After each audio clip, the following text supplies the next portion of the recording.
వనపర్తి జిల్లా ఆత్మకూరు మండలం పిన్నెంచెర్లలో పంచాయతీ ఎన్నికలతో ఉద్రిక్తత చోటు చేసుకుంది. గ్రామ సర్పంచ్ పదవిని ఏకగ్రీవంగా నిర్ణయించేందుకు గ్రామస్తులు బహిరంగ వేలానికి తెరలేపారు. కాంగ్రెస్ అభ్యర్థి అయిన మహిళ భర్త ఇక సర్పంచ్ పదవి మార్పిడి కోసం గ్రామ దేవాలయం నిర్మాణానికి 45 లక్షలు ఇవ్వటానికి ముందుకు వచ్చినట్లు తెలుస్తోంది. గ్రామస్తులు ఏకగ్రీవ ఒప్పంద పత్రం సిద్ధం చేస్తుండగా గ్రామానికి చేరుకున్న ఎన్నికల అధికారులను చూసిన గ్రామస్తులు అక్కడి నుండి చెదిరిపోయారు. ప్రస్తుతం గ్రామంలో కట్టుదిట్టమైన పోలీసుల బందోబస్తుతో ఎన్నికల ప్రక్రియ కొనసాగుతోంది.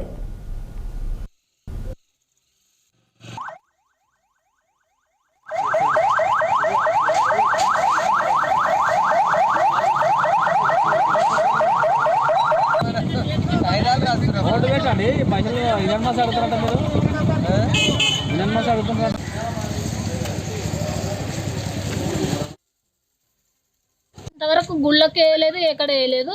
ఇంతవరకు పైసలతో అయితే కొనిలేరు, ఓట్లు కొనిలేరు, చేసలేరు. పనులు చేయించిండ్రు, పనులు అయితే చేయించిన కాడికి పనులు చేయించిండ్రు. ఇప్పుడు మా పిల్లగాడు నిలబడ్డాడు, అయితే ఇప్పుడు పైసలు పెట్టి నువ్వు కొంటుండవు ఓట్లు. అయితే నా పిల్లగాడు ఏమైనా చూసుకొని వస్తే ఎవరు నా పిల్లగాడికి బాధ్యత చెప్పండి. ఇంకా ఆయన వచ్చింది కదా పోటీకి 60,000 70,000 ఇస్తాను, లక్షలు. ఏం పేరు మీకు తెలియదా సార్? అయితే మీకు ఓటే కావాలనా లేకుంటే ఇట్లా కొంటే బాగుంటుందా? మాకు ఓటే కావాలి, కొనేది కాదు. ఇంతవరకు కొనలే. యా ఊర్లో కొన్నారు సార్ మీరు? యా ఊర్లో కొన్నారు? మీరు కూడా ఓట్లు వేస్తున్నారు కదా సార్, మీరు కూడా మొత్తం రాజ్యం ఓట్లు వేస్తున్నారు. ఎడన కొంటుండరా? ఇట్లా ఓట్లు కొంటుండరా?